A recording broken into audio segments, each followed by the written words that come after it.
Okay, in the last video we left off with where I went for a walk and what the Lord had spoke to me about full restoration. In this video, we're going to cover a little bit more about what went on in the hospital. And like I mentioned at the beginning of the last video, that I'm hoping to get this out to as many people as possible, to point people to the Lord, to inspire them, to give them hope that if they're going through something serious, they too can have faith and believe in God and what He can do for you. So if you could help me to get this out by sharing it, by liking it, by subscribing to the channel, by commenting below on YouTube, it helps the analytics for this to be seen by more people. And my hope is to get this in front of as many people as possible, like I said, to lead them to God. And at the end, I'm hoping on this video, I don't want to take up too much time on each video, but there's a message that God placed on my heart. At the time it was for myself, but then He said to tell this message to as many people as I can get in front of. That's the purpose of these videos. I am not comfortable with making videos, getting in front of it like this, but I want to be obedient to God.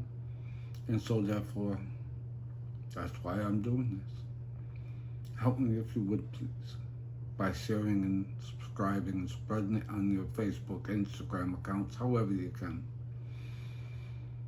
So the doctors had initially told my wife and I that the surgery will take around 8 hours.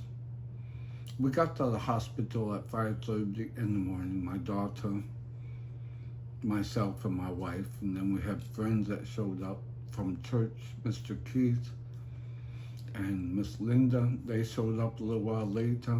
Then we had another couple from church, Mr. Patrick and Miss Irene.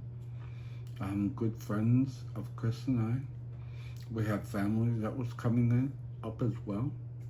My sister-in-law Terry, my niece Kayla, my great niece Aubrey were all coming that day. So at 7:30 in the morning, they take me back for surgery. In the meantime,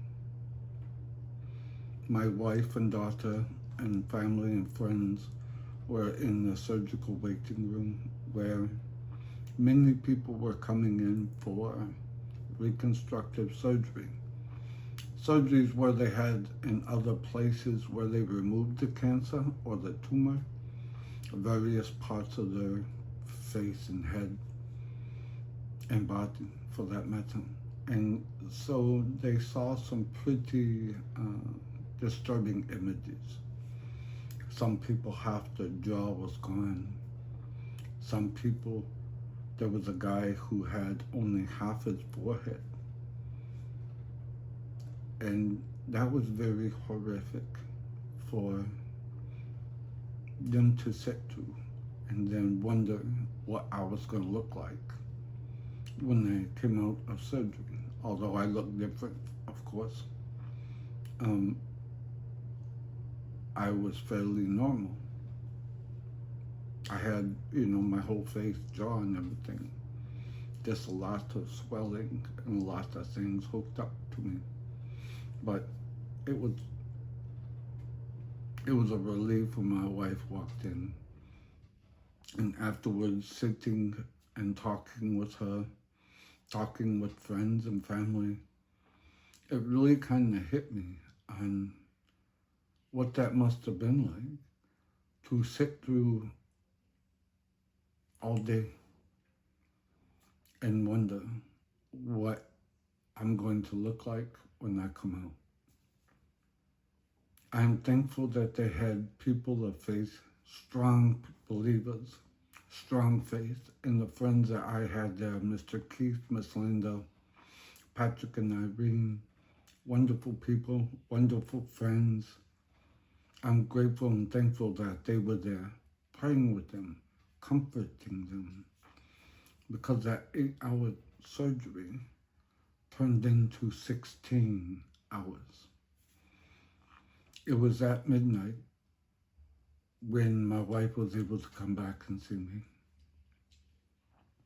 And when she saw me, she began to cry. And I'm smiling. Of course, I'm on heavily medicated. And plus, they give you that one with the button that's a little bit stronger for pain. And so I didn't know why she was crying. And she said, I looked perfect, which is what a lovely thing to say. She is a wonderful wife, of course.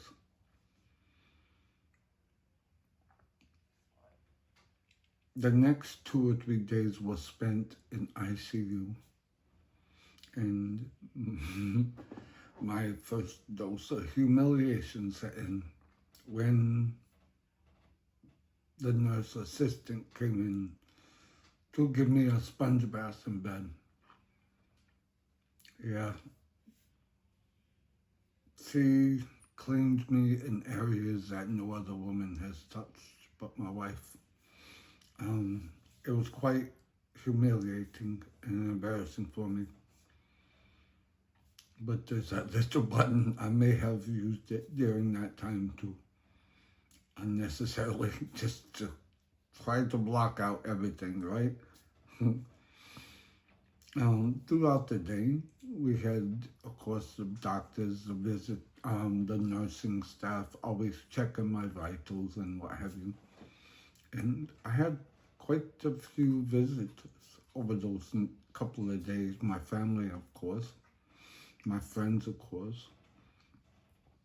I mean, like the ones that stayed, they stayed up there overnight. And then my pastors, Pastor Chris and Pastor Miriam, made a 2.5-hour trip to come up and see us for a couple of hours. And that really touched me. I, of course, at the time could not speak. Everything swelled so bad, so much more. The flap in front of my tongue that's holding it back was so much more swollen. And my only way to communicate at the time was my wife had bought me this little white erase board. So I wrote things down on it as quickly as I could to communicate with doctors, with nurses, and also my family and friends.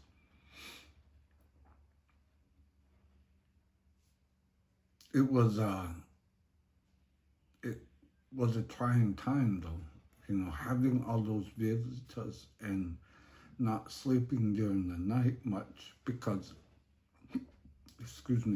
somebody is coming in every hour to check this and check that, and so your sleep is constantly being interrupted. And I wanted to be there, present with the people who are coming to visit me. I felt I owed that to them, and I rested in between visits, when I could. But God, He gave me the strength. He gave me the strength to visit with everyone for as long as they were there. And I slept afterwards, in between times when the doctors would come around or the nursing staff, whatever. And they also gave me strength to heal. I healed very quickly in the hospital. Things were healing at a rapid pace that the doctors would notice, and they would mention things. And God showed up for me a number of times in the hospital when I was having difficulties with pain management. and they were trying different pain medications and quantities. And the pain would spike, and then it would be okay, and then it would spike, and then it would be okay. So they were adding on some pain meds to try to control that. When I was on the button one, I don't remember what it was called, it worked fine. The pain was managed okay towards the end, because you can only have it so many times. There's a duration, I think once every hour or two. And it would start creeping up, of course, when it would get towards the end. But after the 2 or 3 days in ICU, they moved me for the rest of my 10 days into step-down ICU. And that's when they took the button away, and that's when I had the most trouble controlling the pain. But God showed up to help me control the pain. It never got more than I could bear. And he showed up a couple of times in some scary moments too. A couple of times I had my trach, it came dislodged. And although I could still breathe, it was painful, and it was just a difficult moment. I had some back and forth with the nurse who wanted to be the one to take it out and put it back in, and I refused to let her do that. I wanted a respiratory therapist to do it, one who works with it all the time, even though they're qualified. And I'll probably get some flack from some nurse on here or whatever. But this one was so pushy. And that was the reason why I did not want her to do it. She was the cause of one of them. The reason why it came out. She felt she had to take and replace the strap. They had already done it an hour before. But she come on the shift and she's wanting to show me how much she knew, I guess. Well, it dislodged at 1 o'clock in the morning. It was painful. So yeah. But God helped me through those times too. He sent an angel to guard over me. He showed me that. And every time I had fear come in, or every time something was happening, I could immediately go into prayer, close my eyes, and say, Jesus. He was meeting me there in the moment, just like it says in the Bible. He walked beside me through the whole process, before surgery, after surgery in the hospital, after I returned home and still had some trouble with pain. He was there with me through scary moments and all. And it's very important. Faith is everything for a believer.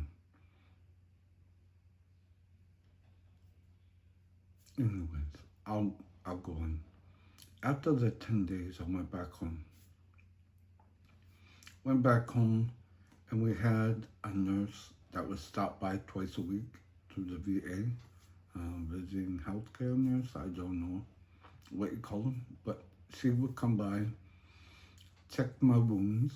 I had them on the lower leg where they removed the femur. Nope, that's not it. It's not the femur.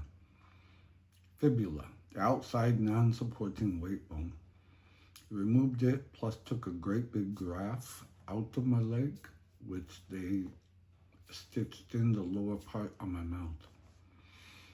When they took out the tumor, which was under my tongue, it grew to my front jawbone, where they replaced 3 or 4 inches of my jawbone from my leg bone, and then stitched in a new floor of my mouth in front of my tongue. So I had, just to get a little graphic here, and I apologize, but they had cut me from ear to ear under my jawbone, and I guess flipped up my face and went to work. I don't know. It's amazing what they're able to do and then put it back. It's crazy. But yeah, so 5 days back home, and the nurse, she noticed the fluid color that was coming out of drain from my chin that they had placed had changed color and was a slight odor to it, which was an immediate signal to her that this was probably infection. So she notified the doctor, and the doctor sent a message to her to bring me into emergency. So my wife, she called, I'm sorry, I'm looking at my watch because I want to keep up with the time. My wife transported me in the car back up to Chapel Hill. We went into emergency. This part was really painful. There wasn't any sedative or nothing. They just took something and went right to my jaw, my chin and below, to open the drain up and dig out the infection. That hurt really bad. I spent another 5 days in the hospital. But after that initial part, that was pretty painful, it went pretty smooth afterwards. It went very smooth, actually, in complete peace. I talked to many people, the nursing staff and some doctors that were on the team. Some were residents and some worked under the surgeons. I talked to several of them about my faith, about their faith if they had any, and about Jesus, and prayed with some, with the help of my wife, of course. After all of that, I came back home to heal some more. And now I would like to go back to that earlier bookmark in the first video I had you place.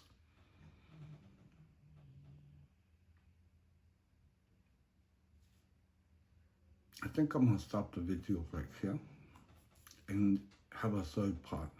I would rather have the third part and keep this one a little shorter, okay?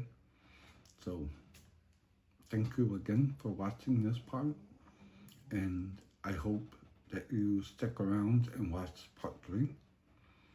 And of course, like I mentioned once before, please like, please share, please subscribe.